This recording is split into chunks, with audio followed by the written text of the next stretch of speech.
Oke, assalamualaikum warahmatullahi wabarakatuh. Untuk perkuliahan pengantar teknologi informasi kali ini kita akan membahas tentang teknologi dan sistem informasi dalam keperawatan.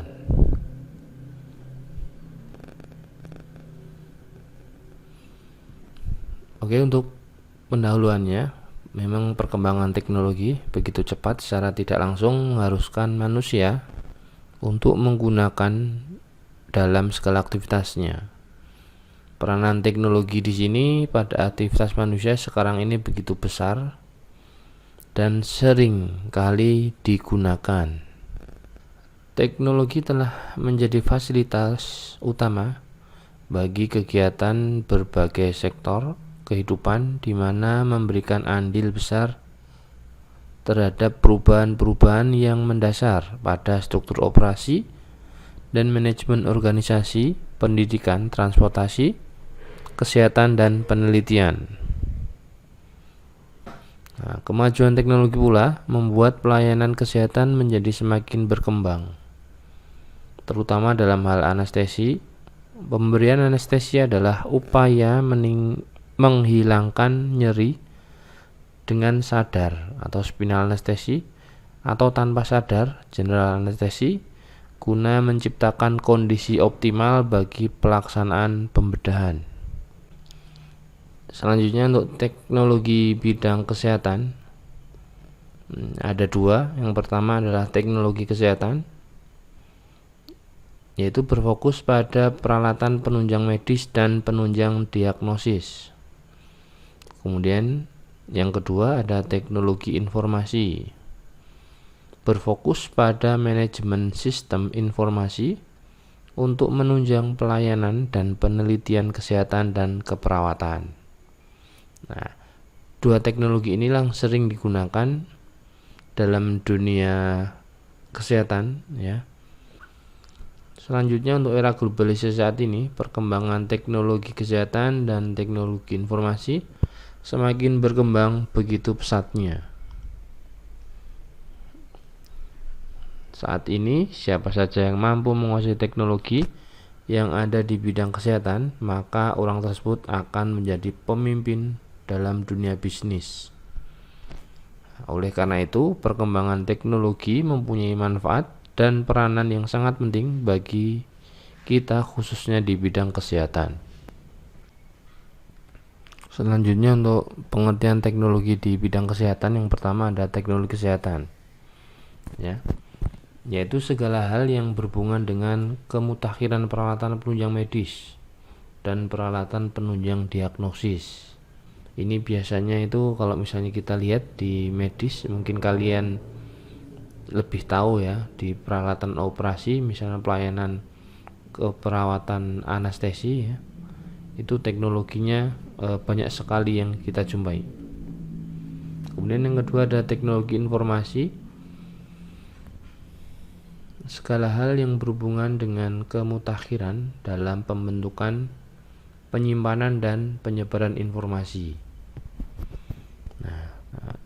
Jadi teknologi informasi ini adalah beberapa data, ya, dibentuk, kemudian diolah, ya, disimpan dan disebarkan dalam bentuk informasi yang berhubungan dengan kesehatan. Misalnya adalah tentang proses perawatan pasien, ya. Jadi proses perawatan pasien adalah apa yang telah dilakukan oleh perawat kepada pasien, yaitu tentang pengajian, misalnya diagnosa keperawatan, kemudian tentang jadwal perawat, pengobatan, kemudian catatan keperawatan, kemudian pola makan, prospektif, beban kerja, administrasi pasien. Nah, itu akan dicatat, ya, dicatat, dan data-datanya nanti akan berbentuk sebuah informasi.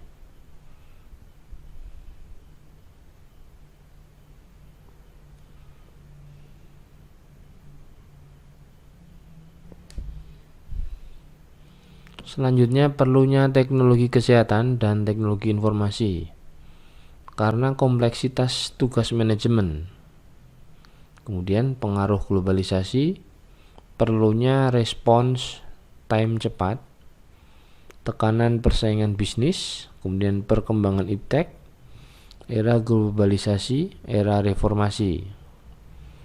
Selanjutnya ada tuntutan peningkatan pelayanan kesehatan dan keperawatan. Kemudian ada kejelian masyarakat tentang tuntutan tentang ketidakpuasan. Nah, ini adalah perbedaan teknologi kesehatan dan teknologi informasi di kesehatan tentang kemampuan sistem. Untuk teknologi kesehatan, yang pertama, proses hasil cepat dan akurat. Kemudian kapasitas pemeriksaan besar, analisis hasil cepat. Untuk teknologi informasi, yaitu proses transaksi cepat dan akurat, kapasitas penyimpanan besar dan akses cepat, kemudian komunikasinya cepat. Selanjutnya perbedaan tentang tujuan teknologi. Untuk teknologi kesehatan, yang pertama untuk teknologi kesehatan itu memecahkan masalah, efektivitas dan efisiensi. Kemudian untuk teknologi informasi di kesehatan itu memecahkan masalah, membuka kreativitas, efektivitas dan efisiensi. Selanjutnya perbedaan tentang prinsip teknologi. Di teknologi kesehatan ada high text, kemudian ada high analysis. Kemudian untuk teknologi informasi di kesehatan ada high text dan high touch.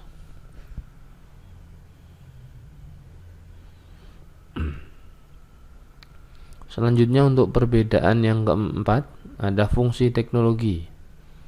Tentang fungsi teknologi.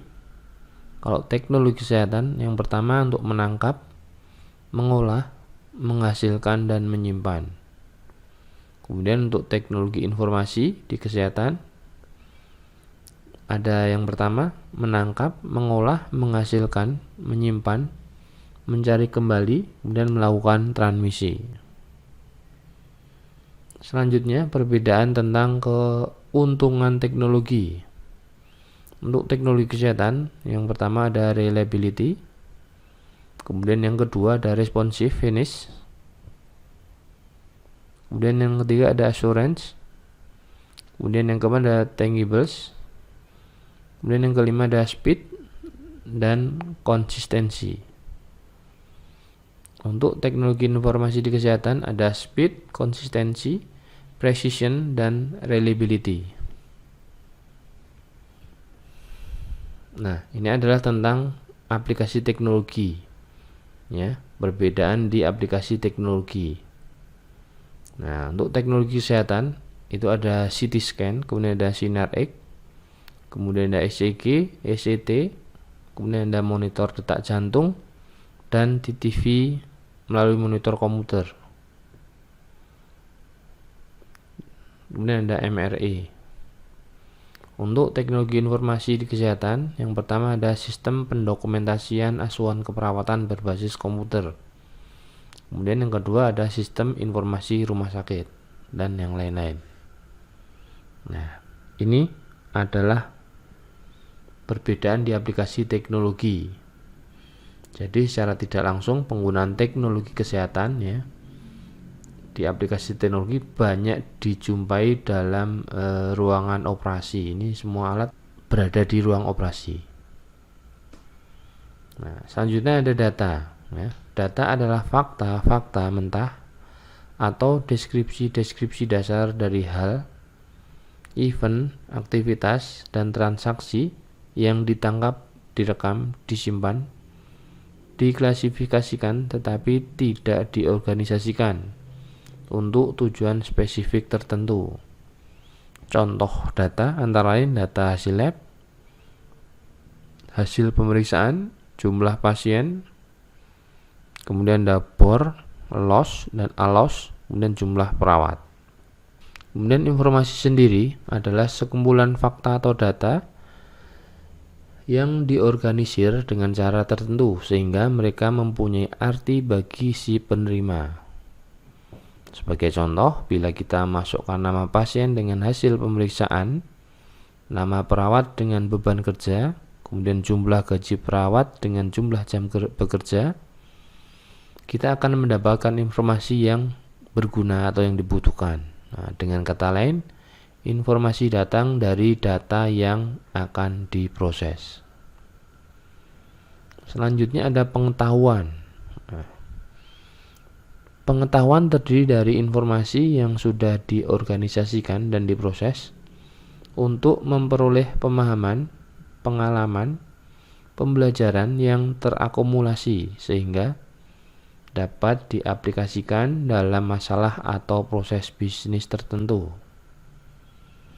Pengetahuan dapat juga diartikan sebagai informasi yang diproses untuk mengekstrak implikasi kritis dan merefleksikan pengalaman masa lampau, menyediakan penerima dengan pengetahuan yang terorganisasi dengan nilai yang tinggi. Jadi, aplikasi teknologi kesehatan dan teknologi informasi dalam bidang keperawatan adalah data, kemudian ditambahkan informasi, kemudian ditambah pengetahuan, dan menghasilkan pelayanan asuhan keperawatan. Nah, ini adalah seputar tentang teknologi kesehatan dan teknologi informasi di bidang keperawatan. Kalau dijadikan satu antara teknologi kesehatan dan teknologi informasi bidang perawatan, akan menghasilkan sebuah pelayanan asuhan keperawatan.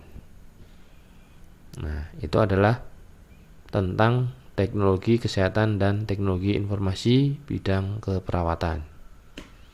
Nah, selanjutnya untuk tugas kelompok, buatlah kelompok dengan maksimal 6 mahasiswa dalam satu kelompok. Kemudian buatlah makalah tentang teknologi pelayanan anestesi. Jadi tugasnya yang berhubungan dengan teknologi pelayanan anestesi. Tadi sebelumnya sudah diberitahukan contoh tentang aplikasi, ya, perbedaan antara aplikasi yang digunakan antara teknologi kesehatan dan teknologi informasi kesehatan yang berhubungan dengan atau yang ada di ruangan operasi. Nah, teknologi-teknologi yang digunakan dalam keperawatan. Kemudian hasil pekerjaan dikumpulkan dalam format PDF. Setiap mahasiswa wajib mengumpulkan pekerjaan kelompok pada kolom skala yang sudah disediakan paling lambat 1 minggu setelah pertemuan ini. Nah, ini adalah tugas kelompok untuk pertemuan kali ini di mata kuliah saya. Baik, itu saja yang dapat saya sampaikan. Kurang lebihnya saya mohon maaf. Apabila ada pertanyaan, silahkan ditanyakan melalui forum diskusi atau bisa menghubungi saya langsung. Terima kasih, saya akhiri. Assalamualaikum warahmatullahi wabarakatuh.